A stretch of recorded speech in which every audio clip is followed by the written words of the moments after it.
projeto de lei 220 de 2023 estabelece o regulamento técnico das ações em vigilância sanitária nos açougues, casas de carnes, estabelecimentos de comércio varejista de carnes in natura transformadas e curadas no município de Juiz de Fora. Esse PL, de autoria dos vereadores Tiago Bonecão e Zé Márcio Garotinho, foi tema de audiência pública realizada na Câmara Municipal de Juiz de Fora. Havia uma proposta de, através de um decreto, o Executivo estabelecer essas regras e normas que são necessárias para a produção, o manuseio, né, de produtos cárneos em casas de carne, açougue, em charcutaria, produção charcutaria. O que, junto com o vereador Tiago Bonecão, nós fizemos? Nós pegamos essa proposta, transformamos em projeto de lei para que ele pudesse ser discutido na casa. É importante essa discussão com o segmento, com os setores, que são os proprietários, os trabalhadores do setor de açougue, com os demais vereadores, com a vigilância sanitária, com o Ministério Público. Isso é muito importante. O vereador pontua a necessidade de equilíbrio de interesses em prol da garantia da salubridade. Hoje, a fiscalização que já ocorre, feita pelo Ministério Público de Belo Horizonte, PROCON e Vigilância Sanitária nos estabelecimentos, a legislação, o Código Sanitário e a legislação estadual já prevê normas de higiene e alguns estabelecimentos que não estão atendendo são fechados, são interditados em função disso. Então, a fiscalização já ocorre e nós já temos legislação que permite essa fiscalização. Isso é muito importante, muito legal. O que está se propondo agora é um regulamento além, para a produção de linguiça, de produtos defumados, charcutaria, né, que a gente chama, que são os derivados de carne. Isso é importante deixar bem claro também. Esse projeto de lei ele atende os interesses de toda a população, de todos os comerciantes, no sentido de que haverá uma regulamentação com as características da cidade de Juiz de Fora e também garantindo à nossa população a segurança necessária sanitária necessária para que os açougues possam funcionar, atendendo o bom e adequado funcionamento que é exigido pela Resolução 7123. Uma ação conjunta entre a Vigilância Sanitária e o Ministério Público fiscaliza os açougues do município. Até o final do ano, promotor e técnicos pretendem percorrer a totalidade desses estabelecimentos. O Ministério Público foi provocado em 2018 pelos consumidores de Fora que relataram que a carne distribuída na cidade de Fora estaria imprópria, inadequada para o consumo.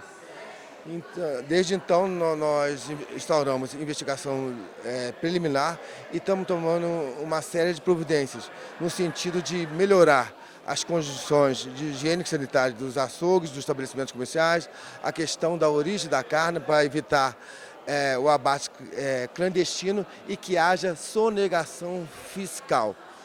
Tem também a questão da precificação, que é mais fácil, que é a tabela de preço, né?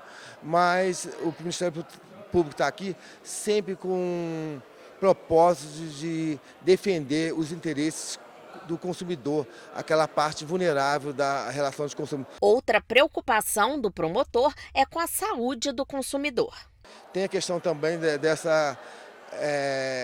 desse preservativo que está sendo colocado nos embutidos, nas linguiças, que é o sal do cura. Essa substância ela é cancerígena. Por isso que a legislação estadual proíbe que seja colocada nos embutidos. A recém-criada Associação dos Açougueiros de Juiz de Fora reúne 13 de mais de 300 açougues de Juiz de Fora. O presidente da associação, Rafael Viana, acredita que com a aprovação do projeto de lei, cada vez mais empresários do ramo terão interesse em se associarem e seguir os padrões estabelecidos em lei. Hoje nós somos fiscalizados pela resolução SES-MG 7123, que veio de cima do governo de Belo Horizonte.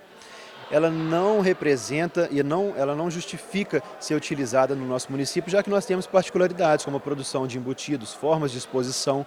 Então a gente precisa sim de um projeto de lei, não estamos sendo omissos, nós precisamos ser fiscalizados, mas dentro de uma norma que contemple todas as particularidades nossas. Ele ainda precisa de pequenos ajustes que vão ser conversados agora em mesa técnica, são critérios técnicos que vão ser discutidos, mas que está muito próximo já de partir para a votação aqui nessa casa. A situação da falta de energia recorrente em condomínios da Cidade Alta foi levada ao conhecimento do Ministério Público.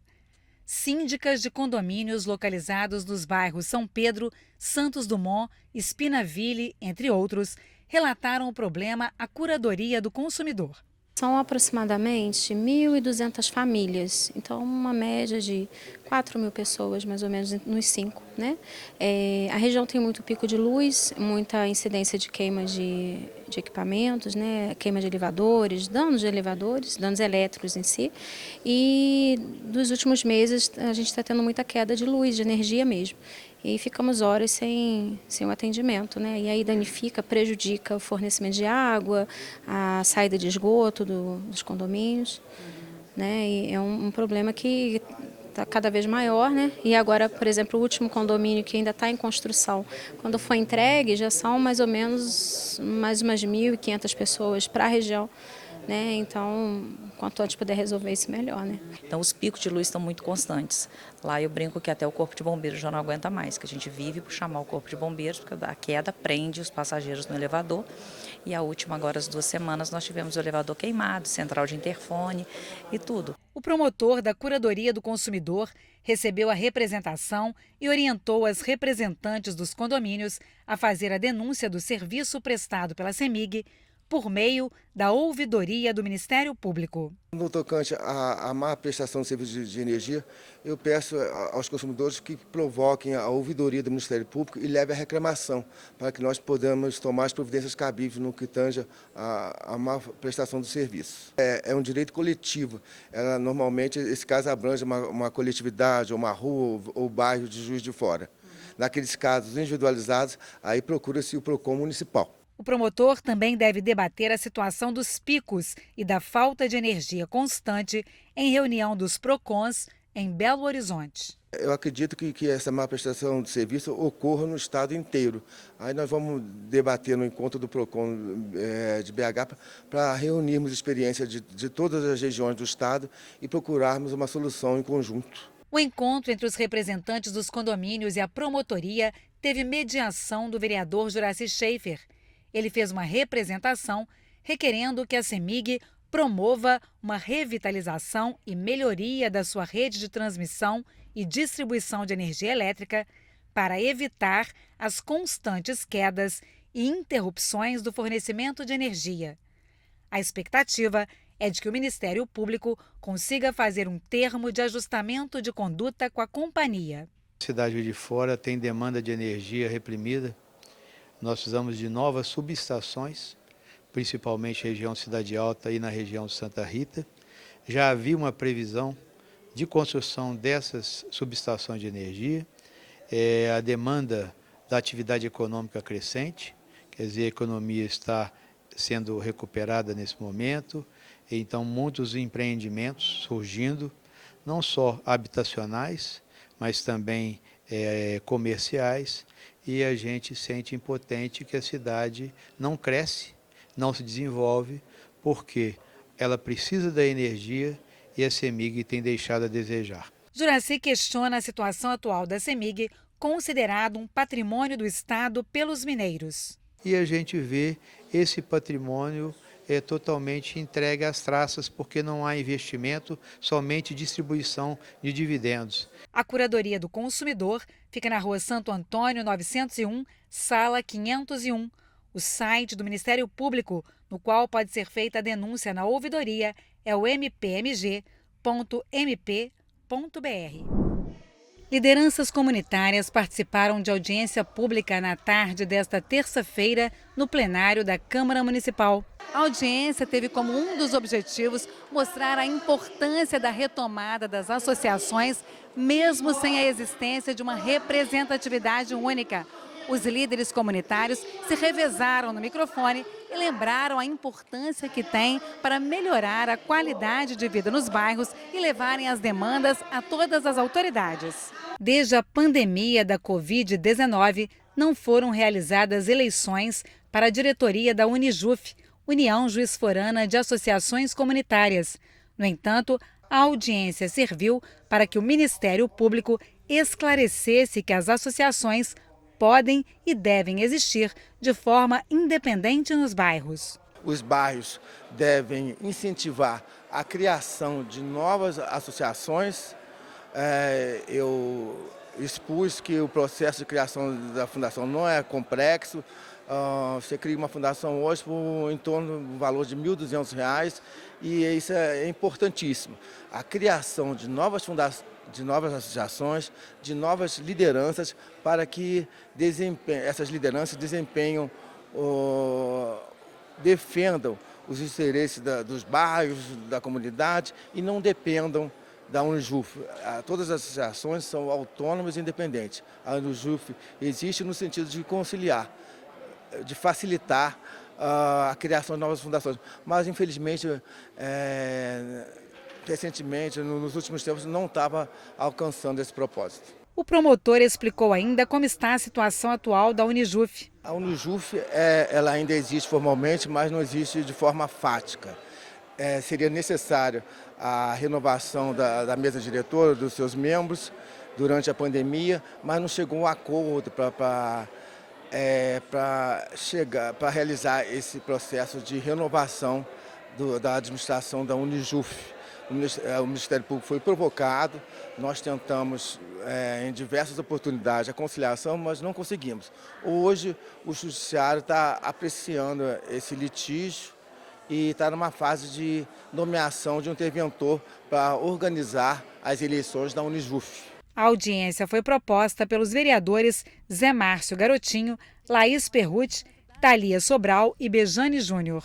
A audiência pública de hoje foi, primeiro, para tirar essa muleta de que eu não faço eleição na minha SPM porque não tenho Unijuf. Não, você pode fazer eleição sim na sua associação de moradores do seu bairro, da sua comunidade, sem necessidade da Unijuf.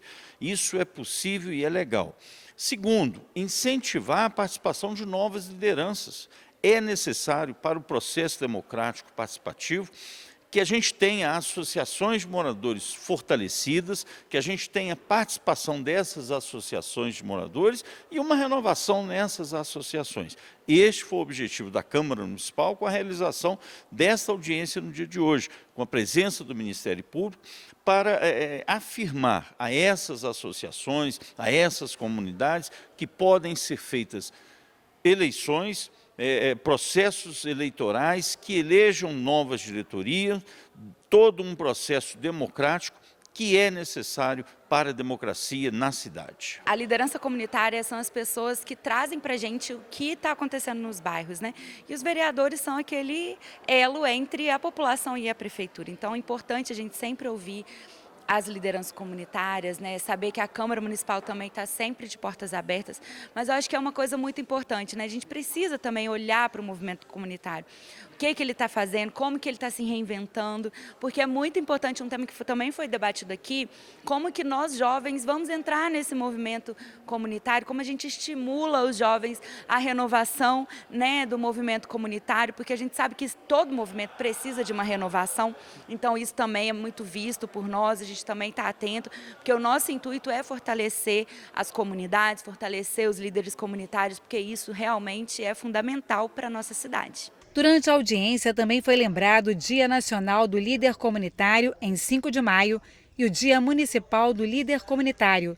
Em Juiz de Fora, esta data é celebrada em 31 de março, dia em que a Unijuf foi criada. A fundação se deu no ano de 1957.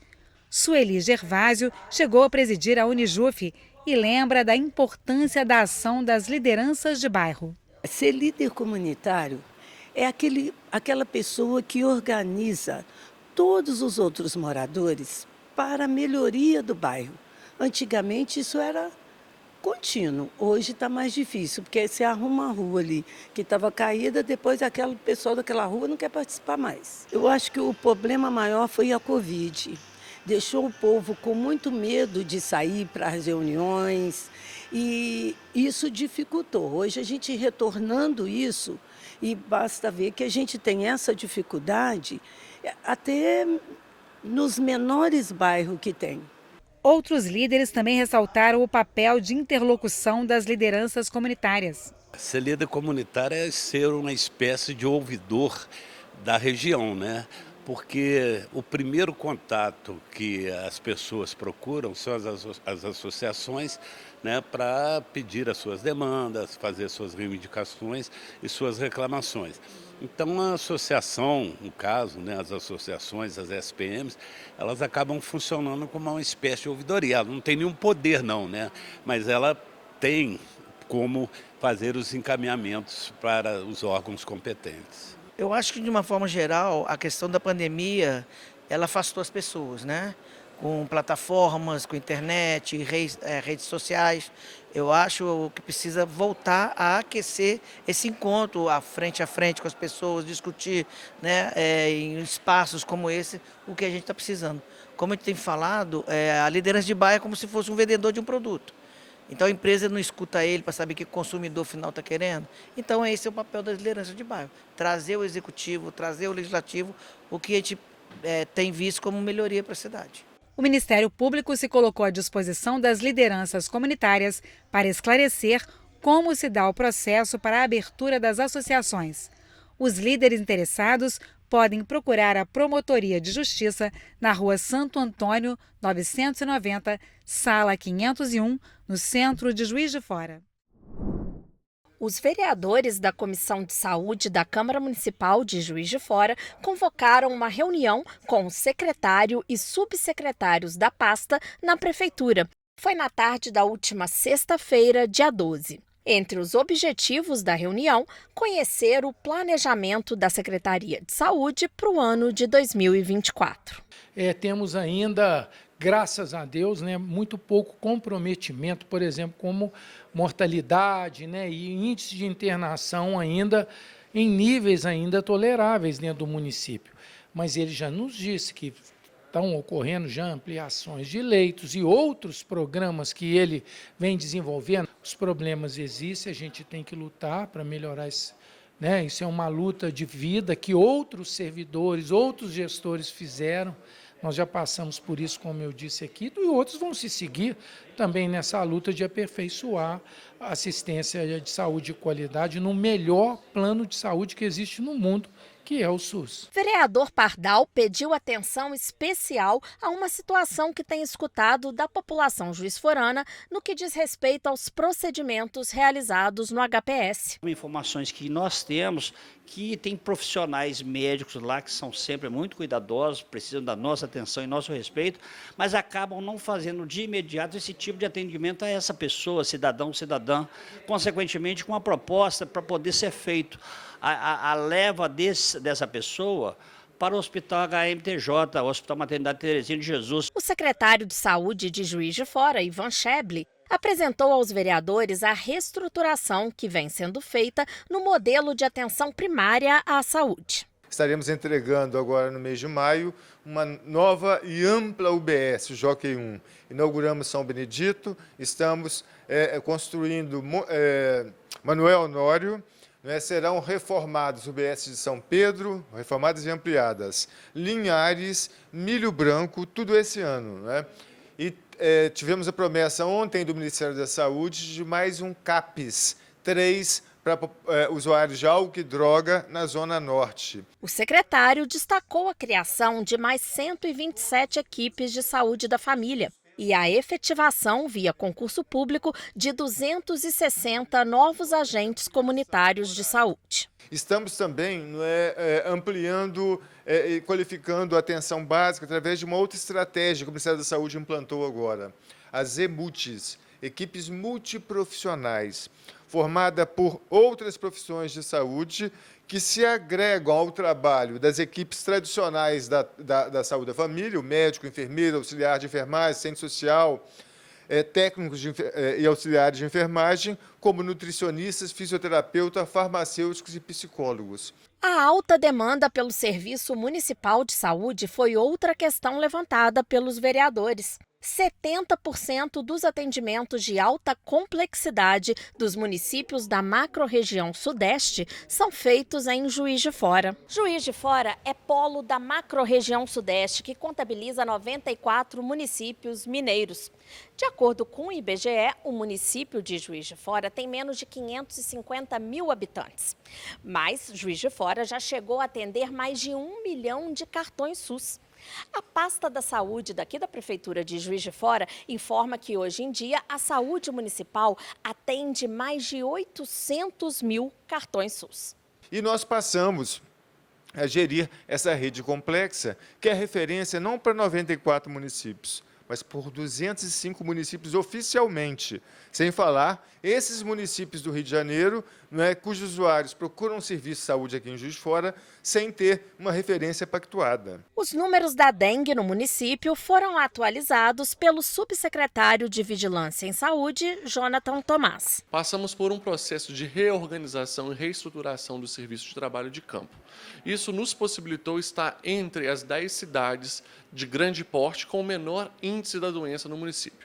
Hoje contabilizamos, em média, 3.800 casos confirmados da doença, muito diferente do ano de 2016, onde Juiz de Fora sofreu também com uma epidemia de dengue, com mais de 35 mil casos confirmados de doença aqui na nossa cidade. Juiz de Fora ainda não foi contemplada com a vacina contra a dengue, em função dos índices da doença. O mesmo ocorre com a liberação do carro fumacê pelo governo do estado. Hoje foi uma reunião de bons esclarecimentos, né? Lembrando que já estive, inclusive, à frente como presidente da comissão no ano de 2022 e, através dela, a gente pôde ver de mais perto, né? Analisar com a proximidade maior a dependência que a região Nordeste de Juiz de Fora mesmo tinha, né, de um atendimento, de um pronto atendimento de porta 24 horas. E nós conseguimos, graças a Deus, né, em parceria com a prefeita Margarida, no ano passado, juntamente com o vereador Wagner também, a inauguração dessa unidade de atendimento 24 horas. Né?